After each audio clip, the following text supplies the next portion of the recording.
The city of Joplin has just added air service to Houston, Chicago, and Denver. Along with these new flights, there are plenty of new developments in Joplin's economy. On this edition of Newsmakers, Doug Hunt, Director of the Entrepreneurship for the Joplin Chamber of Commerce, joins us to talk about some of the Chamber's new initiatives. Thanks for joining us. It's a pleasure to be here. I know you're so busy, so I appreciate you taking the time. Absolutely. So for full disclosure, Doug and I have known each other since the late 80s. Not to date ourselves, but we both worked in television news here in Joplin. That's exactly right. You were a fantastic Chiron operator for me when I was directing the 6 and 10 News. And now you're back on TV with me. So yeah, how about that? It's I know. Full circle. And so you are multi-talented. You have worn many hats. You've been a city council person. You've owned your own media production companies, you're self-employed for a long time, you said. So you're heavily invested in Joplin's success. Talk about your role as the Director of Entrepreneurship and what that is. Well, absolutely. The position of Director of Entrepreneurship with the Joplin Area Chamber of Commerce is twofold. One, to be over our 2 incubator facilities, which is the Advanced Training and Technology Center, as well as the Joseph Newman Innovation Center. And those are fantastic in that any new startup can get into space and not have a lot of overhead. Mm-hmm. So for a flat monthly membership fee with no long-term commitment, they can get in and start taking their product or service to market. And we've had some great success stories. The Newman Innovation Center has been up since 2006, and it's just an exciting ecosystem for sure. Mm-hmm. And overhead is a big barrier for some people to start a company. It is. And to know whether or not it's going to be a successful company. So not having that huge investment only to have it fail, that matters. That's the primary thing, but the other thing to look at it as value is that if you are a new startup and you can get into an incubator, or you're running your business in a co-working space, which we just opened in April, that allows you to get up and running without any long-term commitment. So if a new business starts or signs a lease that's a 1 or 3 year lease, mm-hmm. that's a liability on them. So let's say they get 3 or 4 months into their new business and they need a cash injection. So if they wanted to go for a line of credit, the fact that they're tied into a long-term lease showing that commitment is going to kind of be against them. Right. So everything that we're doing at the Chamber is to try and help small businesses get up and running and to thrive and hire people. Yeah, and you know, with business coming back, we really can't talk about business development without talking about COVID and the global pandemic and its effect. So how bad was it last year for retailers, small mom and pop stores, and like little local restaurants? It was difficult. Everybody knows the name of the restaurant that's in downtown Joplin, and when I had a conversation with that owner, he said to me, Doug, I had to take 36 tables out of the restaurant. So if you're in the restaurant business, you know, a table is basically a cash register. Right. And you know, so they had to prepare and deal with that. And that's the thing about being an entrepreneur. You have to learn how to pivot, you know, and change on a dime. Mm-hmm. So, you know, I applaud all of them. Right. Because they've survived this. And one of the restaurants, speaking of, that for me, that was just devastating was Big R's when they had to close. And it wasn't even as much as not having customers coming back as it was not having employees. Right. And that's a big thing for some of these businesses right now. Well, and even now that we're coming out of the pandemic, mm-hmm. I know there's a lot of talk about there's not an incentive for employees to come back, but honestly, we're having a paradigm shift of people retiring and not enough people to fill those positions. Right. So for every one person coming into the marketplace, whether they're degreed or not, we have 2 people retiring. So even if there's not any financial incentive for people not to actively go out and seek employment or have a career change, the numbers are just not there. So again, businesses and small businesses have to reinvent, not just think outside the box, but wake up to the fact that there is no box and do everything that you possibly can to grow and thrive. And that's why we want to do everything that we can as a chamber to make sure that we're there for those businesses and new startups. Yeah, we just went to, I think it was Dairy Queen in Webb City yesterday, and the sign on the door says, that the inside is temporarily closed due to lack of employees. Right. And I mean, I just keep thinking, like, how is there anything the chamber can do, or is helping to do to get people into these businesses as far as like employees? Do we help with that? There are a lot of job fairs. We work very closely with the Workforce Development Board, and it would be different if this was unique to our area. Right. But this is a national employment crisis. So the things that we can do is make sure that we're telling our story. Make sure that those individuals that are wanting to start a business, that there's going to be less headache, if you will, or risk by choosing Joplin as opposed to some other areas where the problem seems to be a little bit bigger. And the silver lining to the pandemic is that a lot of large companies have realized that their employees are about 7% more productive by working remotely. And if you think about that, that's eliminated a lot of the water cooler chat or productive time.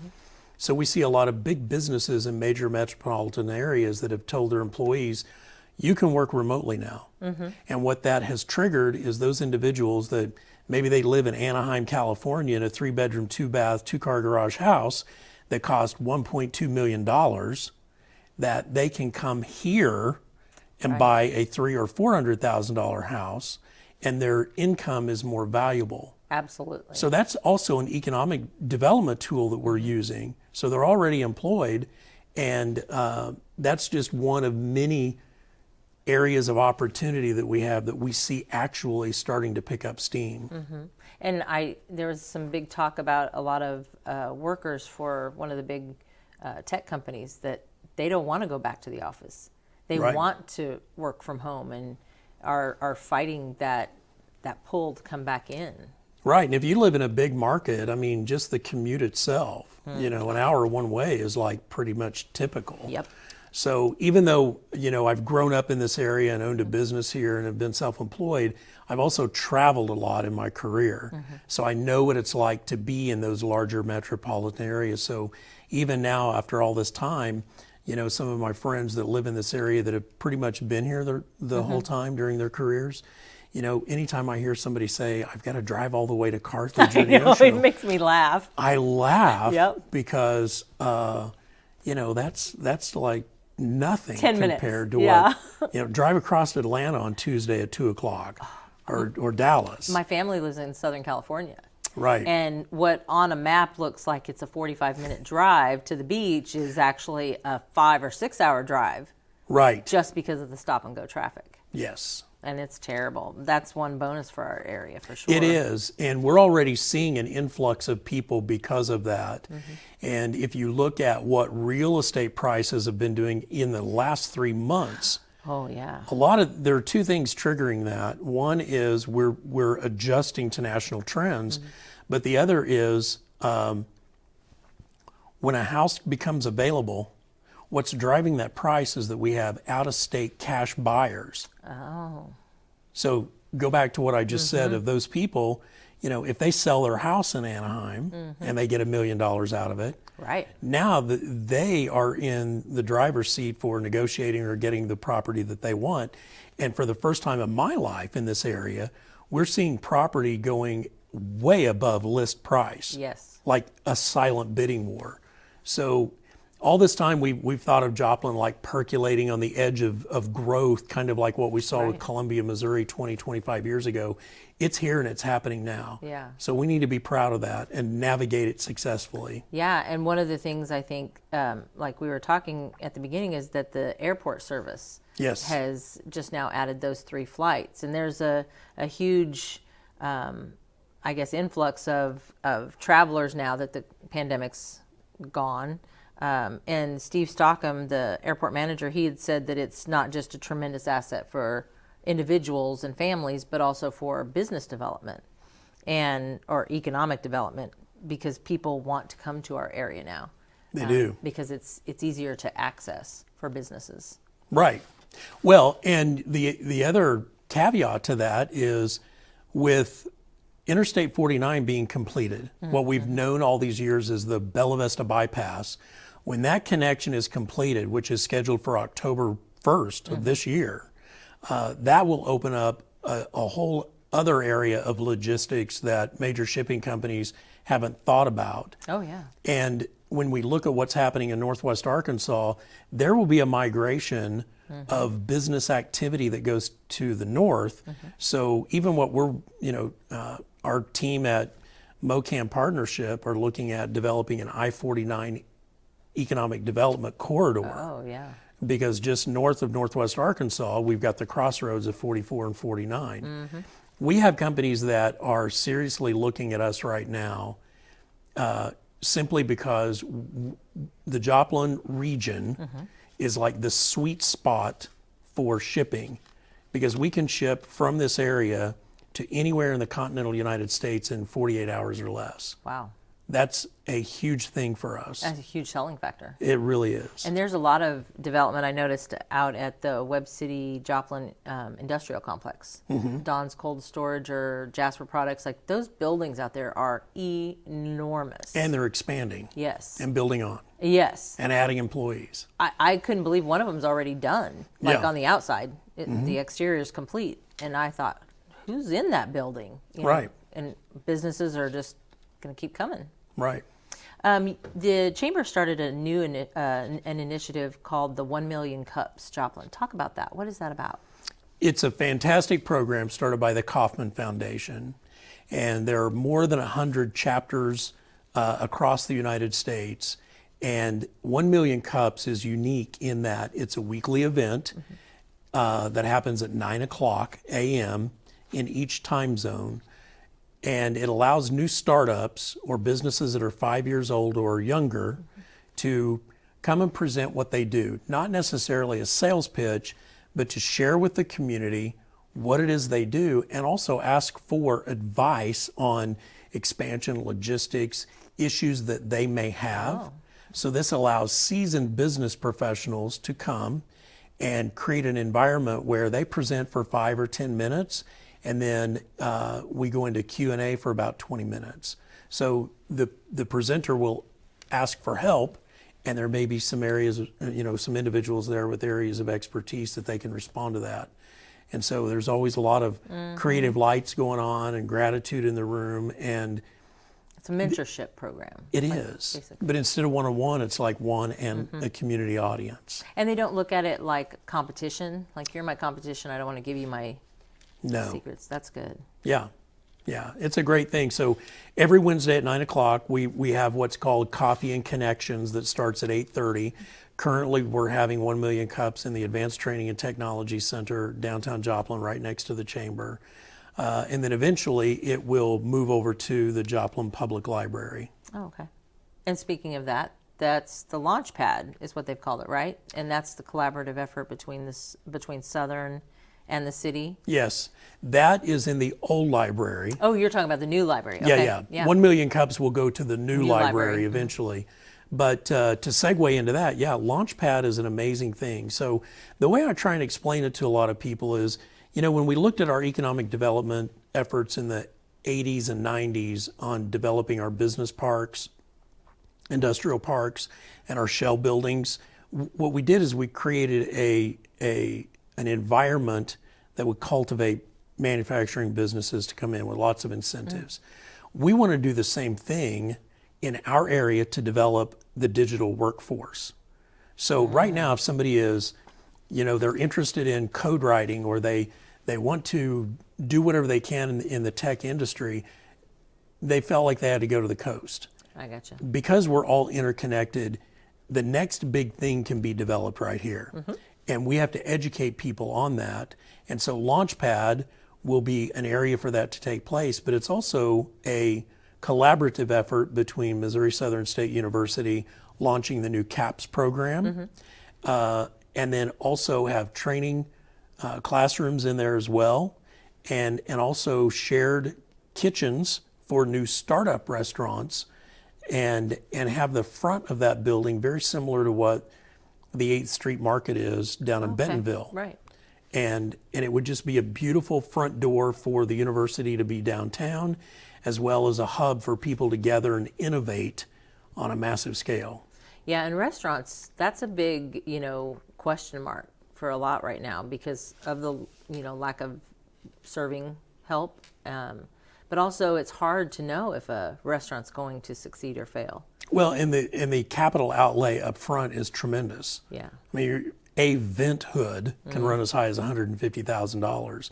So, if you just want to start a restaurant and you need to retrofit a building, it's an enormous expense. Right. So having these smaller kitchen incubators in the launch pad is going to be powerful.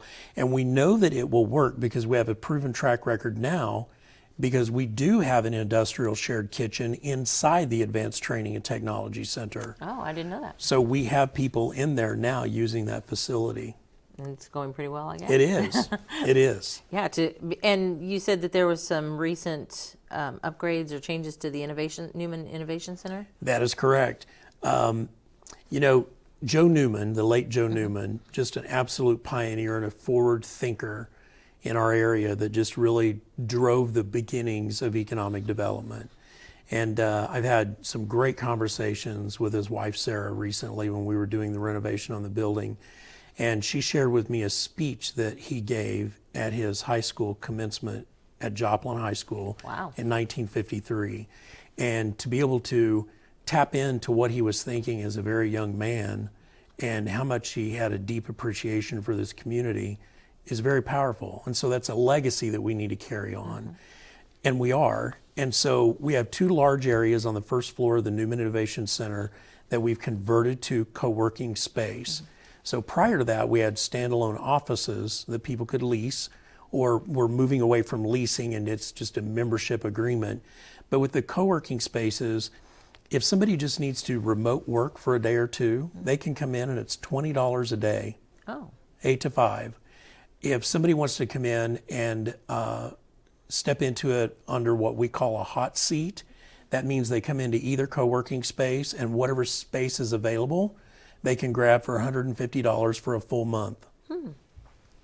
If they want to say, hey, I like that cubicle in the corner, I want that to be the one where I put the picture of my dog up, that's a dedicated space and that's $250 a month.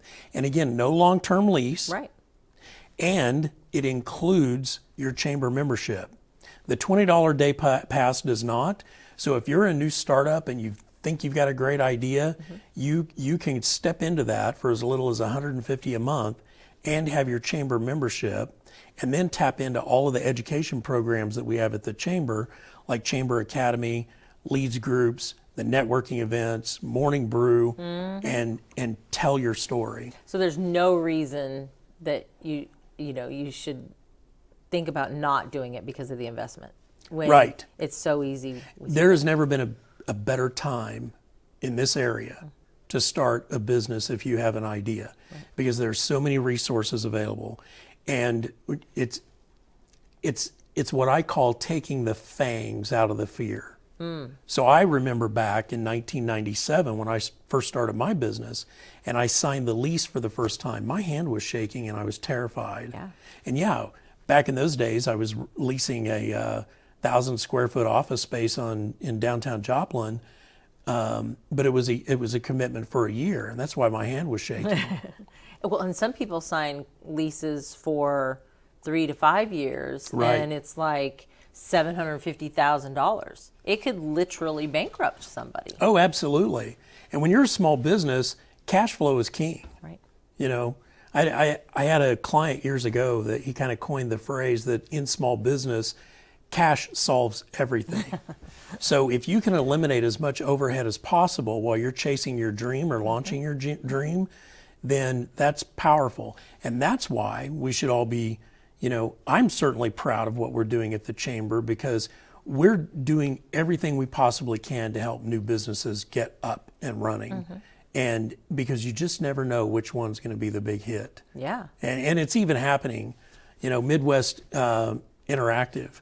they're a huge success story, right in downtown Joplin. And, that's a great segue into, I don't know if you have it on there, but we're going to be doing a tech summit, the first inaugural technology summit. So hopefully we'll be featuring them. And what do they do? They do back-end coding. Oh. They do interactive media, so they can develop apps, and then customized programming for whatever a major corporation or small company would need. So they are really pioneers in the digital workforce in Joplin. And that's so well suited to the younger kids coming out of college, even high school. Yes. I mean, I don't know if there's a requirement for a college degree in that industry, but I know that so many kids come out of, they learn so young. Like my grandkids know how to operate cell phones by the time they're 2. Just the amazing capability of their minds. Right.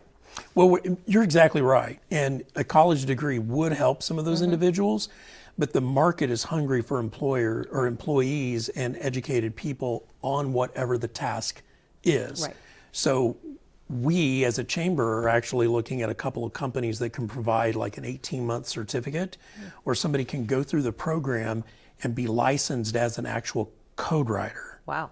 So think of that as in a manufacturing facility, if we have a training program for a welder, it's another form of a trade, but it's inside the digital domain. Which is huge. Everything is digital. And we don't want to be left behind on that, any of it. And do we have the infrastructure when it comes to telecommunications, like fire, cable, all of that? Is that solid in this area? From what I understand, and of course Liberty Utilities would be more qualified to answer that than me, but I do know that we have a very extensive, dense fiber optic area in our area, primarily because of our location. So when you think about how that can support developing our digital workforce, as well as logistics as a transportation and warehousing hub, everything is there for us. Everything is there. And that matters so much to businesses who want to come here. Yes, it does. I mean, I'm exhausted just talking about all the stuff that you're working on. So. Yeah, it's a blast. Yeah. I absolutely love it. I've had a passion for this community. That's why, I threw my hat in the ring as a 25-year-old young man to run for city council and did not expect to win. Young? I was 25 years old. Wow. Yeah, I didn't expect to win, but I did, and I served my 4 years. And then you're like, peace out. But you know what? It was a great education. Right. It was an incredible education on so many levels. Yeah. And that developed, my passion for Joplin, and then starting my own business and navigating that and being in the marketing and PR field. Right. Helping other businesses grow, being able to sit down with a business owner and share their tears and joy and headache, and navigating a business to get to the point where they can stop holding their breath and then get up on the surface and then dry off and slowly grow to the point where they have some success. That's an amazing and rewarding thing. Yeah. And that's my passion behind the position I'm in now at the chamber. I'm so happy for you. It's been great catching up and Yes. revisiting. Yeah. Thank you so much for being here today. My pleasure. This is Newsmakers on KGCS TV at the Ruth Copeland Studios here at Missouri Southern State University, and I'm Bobby Potroff. We'll see you again soon.